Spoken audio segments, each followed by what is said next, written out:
Radiolab is supported by Progressive Insurance. What if comparing car insurance rates was as easy as putting on your favorite podcast? With Progressive, it is. Just visit the Progressive website to quote with all the coverages you want. You'll see Progressive's direct rate. Then their tool will provide options from other companies so you can compare. All you need to do is choose the rate and coverage you like. Quote today at Progressive.com to join the over 28 million drivers who trust Progressive. Progressive Casualty Insurance Company and Affiliates. Comparison rates not available in all states or situations. Prices vary based on how you buy.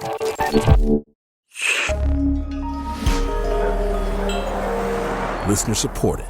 WNYC Studios. We're starting to get our groove. And the boys are... Yeah, I will tell you more about it when we don't have a clock running, but it's good. Yeah. Okay. Okay, so... Okay. Yeah, okay. Oh, well, we should say this is Radiolab. I'm Latif Nasser. And I'm Lulu Miller. And you have been on maternity leave, and you still are on maternity leave, but for some reason you have come back for a minute. I'm emerging from the pajama land of maternity leave because I have some news. I have some exciting news, which is that Terrestrials is back. Yeah, we've got a whole new season of our family-friendly nature show. Just dropped. It is just out. 7 new episodes. Wow. 7 new romps through nature. 7 new wild stories. Yeah, with with animal and historical and scientific detours that are musical detours. And musical detours, most of all. Through all kinds of, we got an episode about squirrels coming up. We got an episode about deep dwelling sharks. We got an episode about lichen. I'm liking it. So yeah, that's what I'm here to tell you. If you like nature. And how often and where do they find it and how often does it come out? You head on over to the Radiolab for Kids feed where there is stuff coming out all the time, basically every other week. Right now we've got that's ramped up a little. We got stuff coming out every week. And you just look for the Terrestrials episodes. And if you make your way through those, there's other goodies waiting there. And that, again, the Radiolab for Kids feed. And there will be stuff on all year, and all kinds of surprises coming out throughout the year. That's so great. I'm so excited. Congratulations. But also you have something you are presenting to us right now. Yeah, here. No, right. I guess to celebrate, we are going to give you a taste of the first one, which just came out. It's so fun. It's such a fun episode. I mean, it's like you've made something dead alive, which I think is so fun to listen to. It's a thing that seems dead, but maybe is less dead than we think. Yeah, so take a listen. Oh, wait, you're listening? Okay. All right. Okay. All right. You're listening to Radiolab. Radiolab. From WNYC. See? Yep.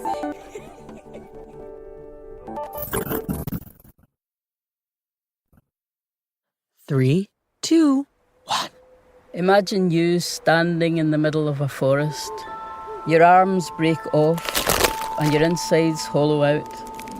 Your skin turns hard and rough. Humans think of you as being dead, like a ghost. But the birds and insects and rodents know the truth about you. Inside, you're brimming with life. You birth babies. You fight fire. You can even catch time. You have become a stump. Now is the part where I make you sing the theme song with me. Oh, God. Okay. Terrestrials, we are not the worst, we are the best? Terrestrials. Yeah, you got it. Terrestrials is a show where we uncover the strangeness waiting right here on Earth. I am your host, Lulu Miller, joined as always by my song bud, Alan. It's the Stump episode. And this season, we are looking at things that are usually overlooked.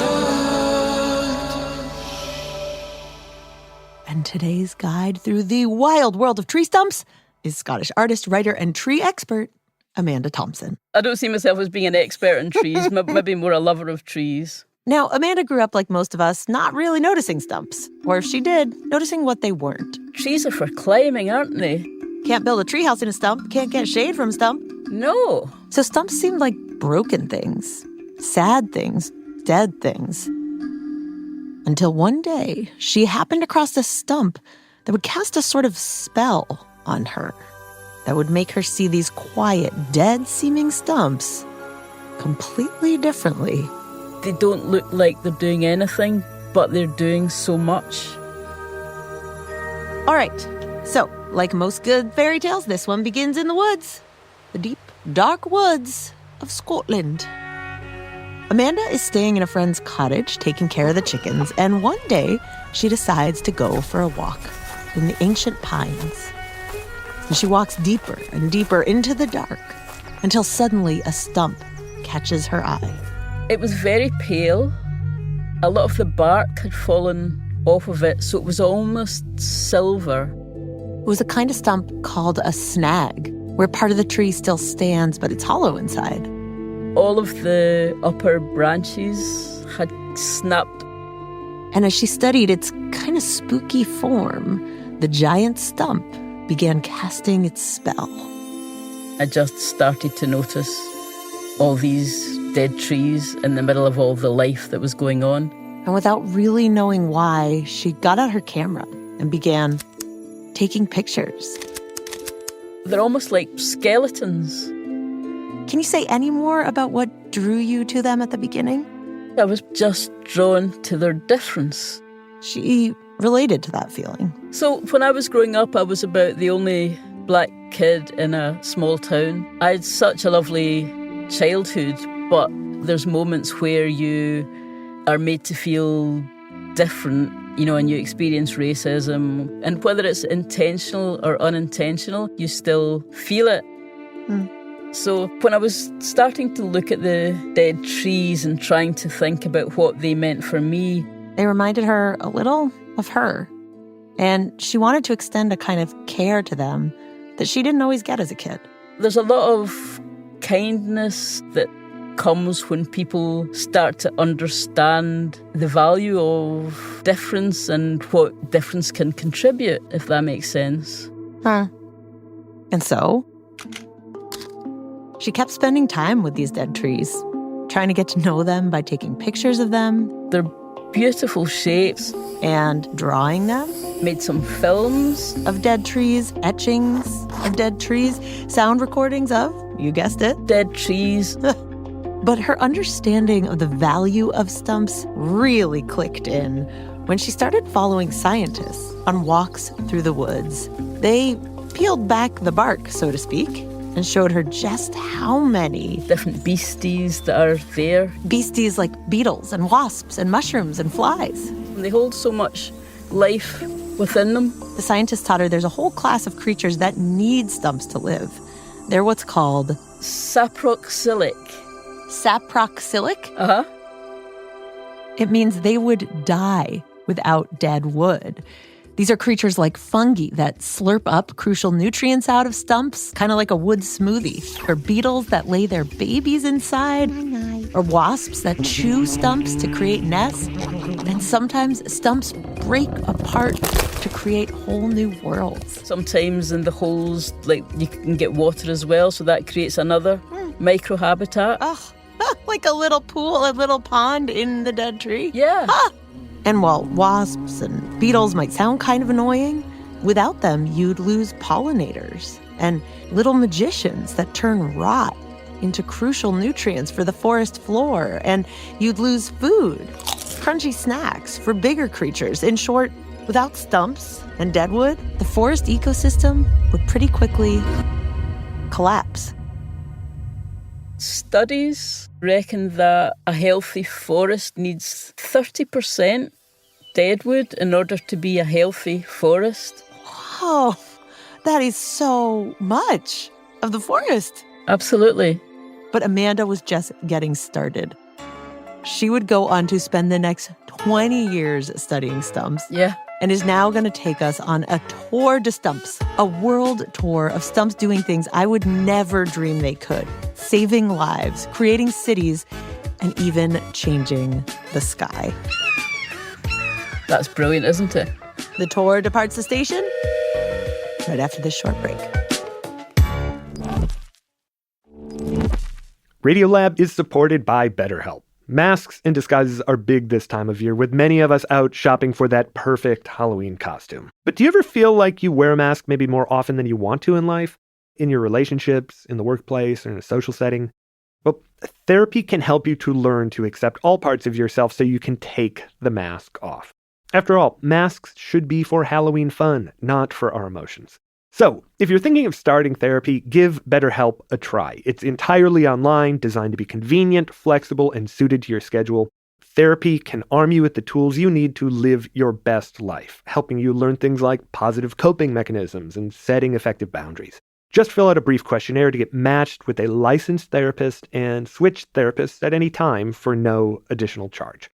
Visit BetterHelp.com/Radiolab to get 10% off your first month. That's BetterHelp, HELP.com/Radiolab. Did you ever wonder what it's like to live alone, hidden in the woods, not speaking to a single soul for 30 years? Or wander the desert, uncover a hidden well, and dive to the bottom of the deepest water hole for 2,000 miles? The Snap Judgment Podcast takes you there with amazing stories told by the people who live them, with an original soundscape that drops you directly into their shoes. Snap Judgment. Listen and subscribe wherever you get your podcasts.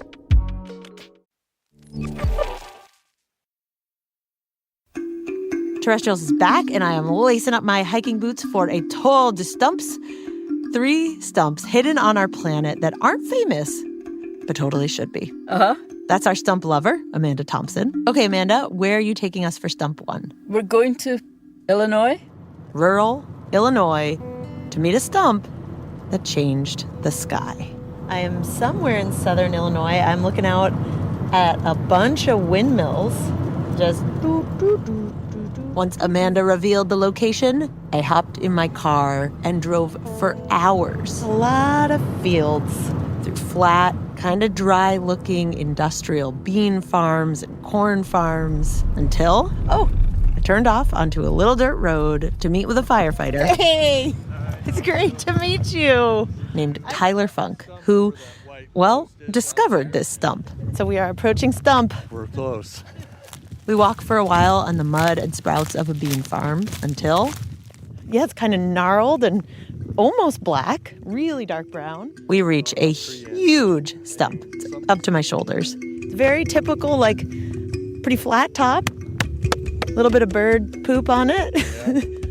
Now, Tyler, like Amanda, didn't think he cared about stumps. He was way more into, it's a lot of birding gear. Yeah. Do you have binocs? Birding. They're in here. Oh yeah, big ones. Cool. On his way to the fire station many mornings, he would get up early and pull off onto the side of the road to quietly observe the little birds that came out of the brush. Sparrows. And sweet little warblers and finches flitting about in their natural habitat. And then one day in 2010, he saw something very out of place. A prairie falcon. Now allow me a brief aside to tell you how prairie falcons are the goblins of the sky. Most raptors shoot down from above and grab their prey in their talons, but a prairie falcon? It's going so fast and it punches something with his fists and it can just, I don't want to be morbid, but it can just basically disintegrate, what it hits. Oh, so it doesn't grab, it just punches? Yes, it's just like hitting it with a hammer. Whoa. Gnarly. Now, for Tyler's half a century of birding, he had never seen a prairie falcon in Illinois before.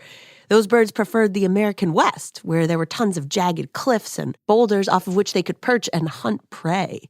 So for years, Tyler and some other birders kept scanning the sky, wondering if they'd ever see it again. And every now and then, over the years, they did. And slowly, carefully, they tracked it to its home base, which was this stump. This huge stump in the middle of a farmer's field. In early mornings, Tyler would sit in his car near the stump, and like magic, the falcon, so rarely seen in these parts, would appear from the sky. You could just watch him just stretching his wings, yawning. And hunting. The stump made the perfect perch for the falcon to scan for prey. Oh, yeah. Tyler was amazed by the stump, but he had, fires to fight. So he asked the farmer if he could set up a camera so he could monitor the stump 24/7.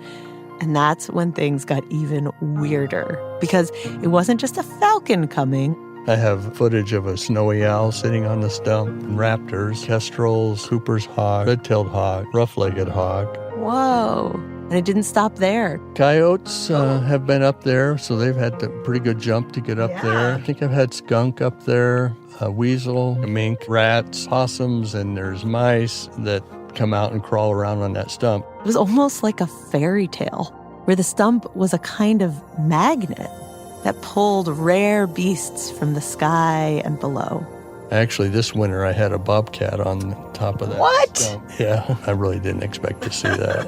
Tyler's theory is that those huge, flat bean and corn farms in southern Illinois, well, as much food as they might produce for us, they don't have much to offer the other critters of the earth. We're looking at basically scarred earth that's all you can see is dirt. There's really no biodiversity out here. Huh. This is kind of like a desert out here.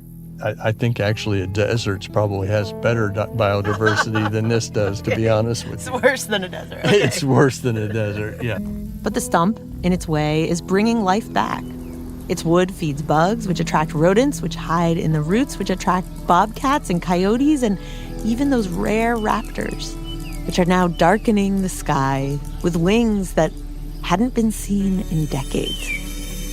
Which is why Tyler and others now call it the magic stump. Okay, so that was stump number 1. Amanda, where is the next stump on our tour? We are going to Buckhannon, West Virginia. West Virginia! And now, apparently, we are going to up the ante. We're going to meet a stump that is not just a hotel for rodents and birds and coyotes, but humans. Humans? Yeah. So we're walking across a field. It's kind of like a soccer field. There's a little river to our right. We sent the songbud Alan and producer Anna to go check it out. There it is. Straight ahead is this large, big, wiry white. I love how this tree looks. Like, it looks old. All right, so we are going to roll back to the 1700s. The forest was dense with ancient oaks and spruces and maples. It was the absolute wilderness, huge trees. This is Gene Thorne, a wildlife biologist who is probably the world expert on this one particular stump. Yeah. And the story goes that running through that forest were 2 brothers who were trying to escape. Now, this was way back before the United States was a country and the British were trying to colonize the land. And those 2 brothers were scouts in the British Army, but they didn't want to fight anymore. So they'd abandoned their posts and ran into the forest as fugitives. And as they ran, they were looking for a place to hide from copperheads, rattlesnakes, mountain lions. And of course, the British Army, they would be in huge trouble, like executed trouble, if they were caught. And one day, these brothers, Sam and John Pringle, they came to the banks of a river and they saw... Well, that's where they found the hollow sycamore tree. A massive, hollow stump with bright white bark. It was over 11 foot high, 11 foot wide. It's the size of a bedroom in an apartment. Wow. So tentatively, they climbed inside. I can't believe how deep that goes. I can't believe you're standing up right now. Oh, easy, too. Like, I can put my arms straight up in the air, and I am not touching the top. And they liked it. It was warm, cozy. It smells like a fresh forest floor. Yeah, well, it is. So they decided to move in and almost immediately began tricking out their stump. Welcome to MTV Cribs Stumps Edition. Today we got the Pringle brothers. Let's check out this stump. First we got the bed. Mattress made of leaves, layers of fur hide. Fuzzy. They use their hides for blankets. Mad cozy. And check out this door. Made out of bark. Custom made. Tan skins to keep the winter weather out. Yo, and no stump is complete without a lit fireplace for cooking up gamey stew. Ooh. Where's all that smoke gonna go? A little opening at the top where the smoke went up and out. It's just like a chimney. See you next time. Wait, but so if you were to like walk through the forest and you come across this kind of giant 11-foot tall stump and there'd be like a little trail of smoke coming out the top. Yeah, so you'd have a smoky smell. Okay, I mean, I'm picturing them in there. They've got like meat jerky hanging on the walls. Are wolves and bears and other critters not drawn to that smell? And now that's a really interesting question. apparently one day a bear did attack. Well, after Sam had tried to shoot it. He had big red eyes, and there was these snarls of saliva coming out of his mouth. Gene, it turns out, is also a historical reenactor who will sometimes dress up as Sam Pringle and tell the legend of that bear attack as though he was Sam himself. So I drew my knife out, and by that time he had hit me and got me down on the ground, and he was chewing on me. Oh. And I sunk that knife behind his shoulder, and I blacked out right then. A few hours later, John, he found me. Samuel! Laying on the ground, and he had to literally carry me down off of the hill and into our tree, and he laid me down and put a blanket on me and tucked me up. good brother, John. Great brother. Sam's little brother knew he was going to have to hike hundreds of miles to the nearest town to find supplies. So he left Sam there all winter long, vulnerable, aching, the snow swirling outside, protected by the stump. And after months, I was running out of food. It was getting critical. but then one glorious day, Back over the mountains, here came John, and he was refreshed with good news. The war was over, and so the British Army was no longer looking for us. so they were safe to move to a nearby town. Sam got married, they moved into a house, but after just a little bit of time, he realized he missed his stump. So he convinced his wife and some friends to return. Pioneers came over the mountain with them, and they all lived in that tree till they got their cabins built. Wow. So there were several families, actually, that lived in there for a time period. Oh, so like how many people do you think in that one stump? About 10 to 12 people that would have been inside there. Yeah. Oh, that's a tight pack. The stump sheltered them as Sam Pringle and his friends built cabin after cabin, which would eventually turn into the city of Buchanan, which now has over 5,000 people. And alongside the river that flows through the town is a park where the stump used to be. And right near it is a hollow sycamore tree that they have named the Pringle tree. Hey, pass me a Pringle, Pringle. All right. We are in the Pringle tree, and we are eating Pringles. Pringles. Cheers. Cheers.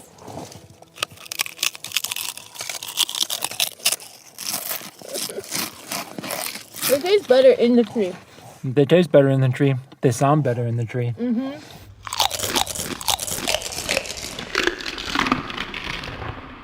All right, we have visited the magic stump that changed the sky, the Pringle stump that birthed the city. Amanda, where are we going for our final stump stop?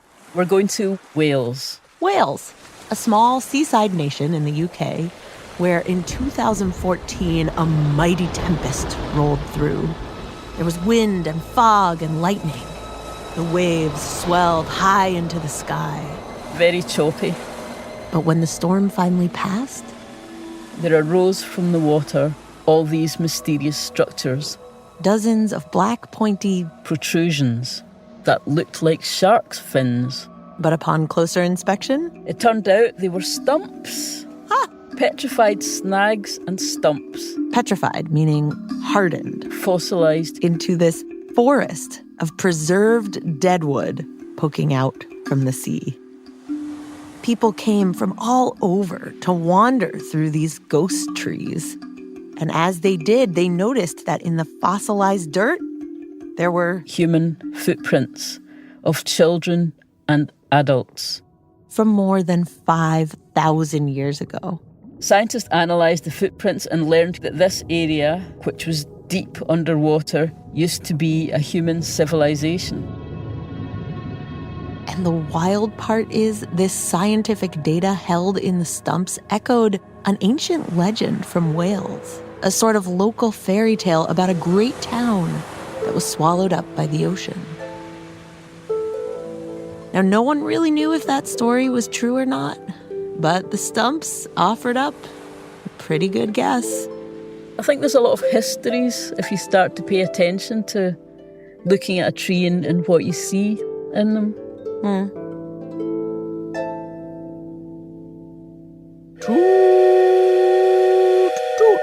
Well, that concludes Amanda's tour to stumps. Just been so lovely to spend time talking about stumps with you, Lulu. Oh, it's been the best. And that was only 3 stumps out of all the stumps you've written about, out of all the stumps on the planet. Yeah. There are also redwood stumps that kind of fight forest fire with their special thick bark, and stumps that shelter baby bats like woody nurseries, and a stump in Tanzania that keeps shooting out new life.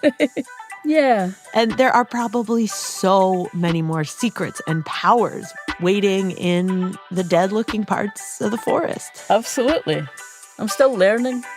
I haven't finished yet, but I don't know where I'm going to go next. STUMP.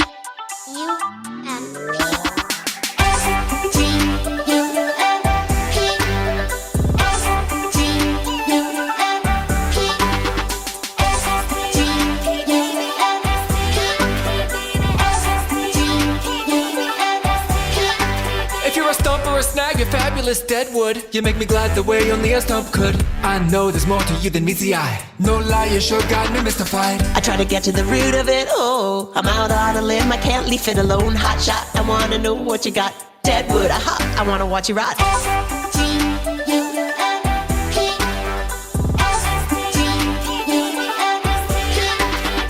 1, 2, tree, 4. Hardcore, arbor. A tree corpse on the forest floor. Check out the stump. Thump, thump. Yeah, that's what I'm looking for. They say you're dead wood, but I think you're kinda not. Because you're full of life. Yeah, you're so alive. What more could anybody want from me? One and only STUMP.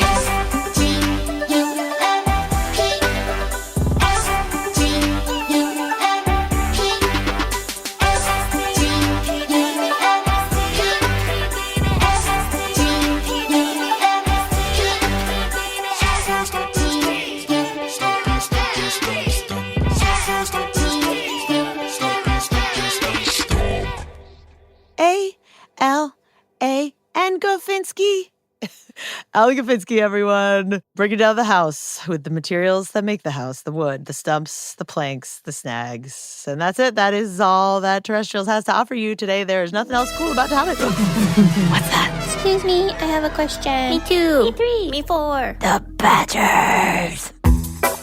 Listeners, with badgering questions for the expert. Are you ready? Yeah. Hey, my name is Joe. I am 29 years old. My question is, does the stump know that the rest of the tree is gone? That's quite sad and quite existential. Maybe it's just living its own moment. My name is Elise. I'm 6 years old. Can trees get band-aids for snags? You're going to have to ask a scientist about that question. Okay. Gene?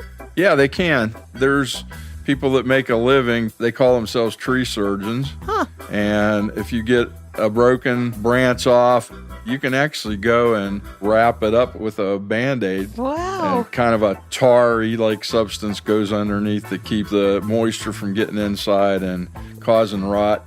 Wow, I wonder if those tree surgeons had to take a Hippocratic oath.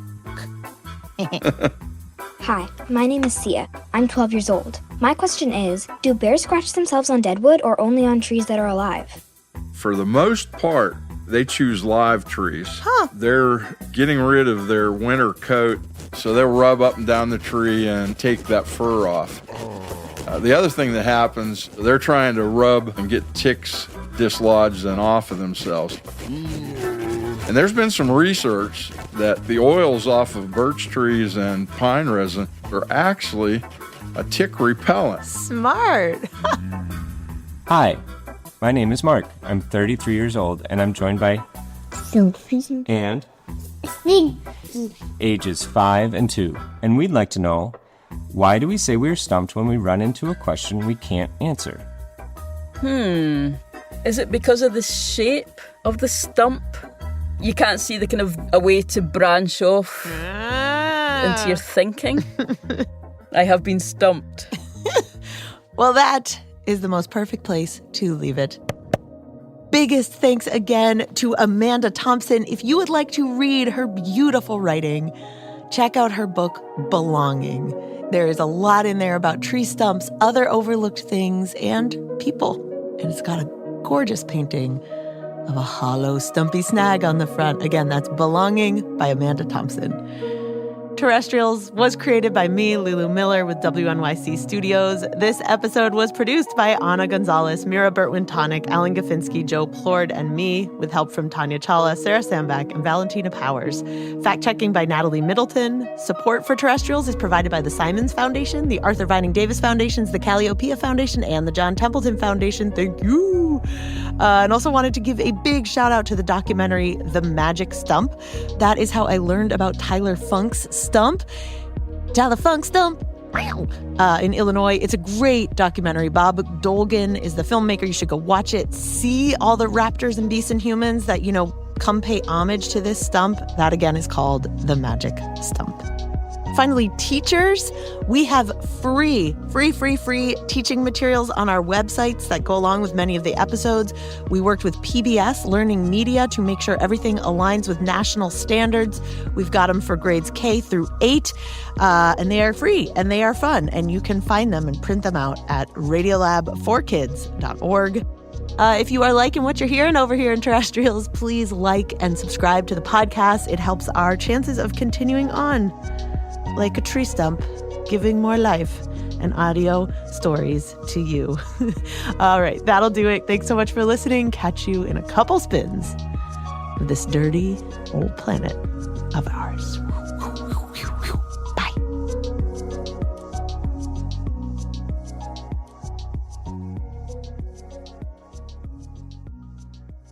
Then in the summer, there's almost always a barred owl that you can hear from right here. And they make a sound that is, who cooks for you? Who cooks for you all?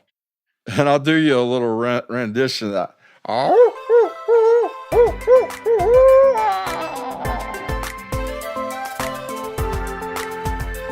All right, that is all from me this week on here. I'm headed back to maternity leave. But if you want to hear more Terrestrials episodes, new ones are dropping for the next few months. Check out the Radiolab for Kids feed, and you'll see the Terrestrials episodes. You can listen to those, and if you make your way through those, there's other stuff. There's old Radiolabs about nature and about animals. And it's a family-friendly place you can go where it's going to be G-rated, and you're going to get a story that will take you into the natural world and kind of hopefully make you see it really anew, and where you might have some fun. And where you might get a song stuck in your head that you can't get out. In a deep, cold ocean, we swim alone. A little misunderstood, but we're at home. Yeah, we may seem gross. Yeah, and what's really fun this season, I actually don't know if you know this, Latif, you might, but Alan, the song bud, Alan Gafinsky, who writes all the songs, he got really into collaboration, and there are all these rock stars on the songs this season. There's different episodes have different people. So the punk, a punk. If you're into punk at all, Laura Jane Grace is a pretty big name. She's on one of them. Tasha, who's in the Sufjan Stevens musical that's out right now, Illinois, is one of the main people. This really cool harpist, timbre. But yeah, so there's all kinds of different genres. Gorgeous voices, gorgeous instruments coming in on the songs. I still, unfortunately, for listeners, sing on a couple of them, but mostly it's talented musicians. So yeah, there's great music, there's wild stories, and we are very excited to share them with everybody.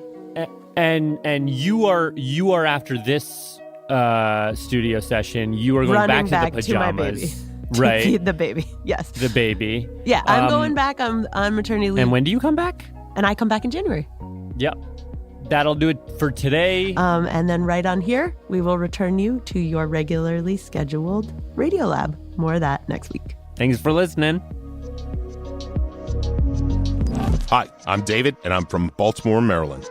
Radiolab was created by Jad Abumrad and is edited by Soren Wheeler. Lulu Miller and Latif Nasser are our co-hosts. Dylan Keefe is our director of sound design.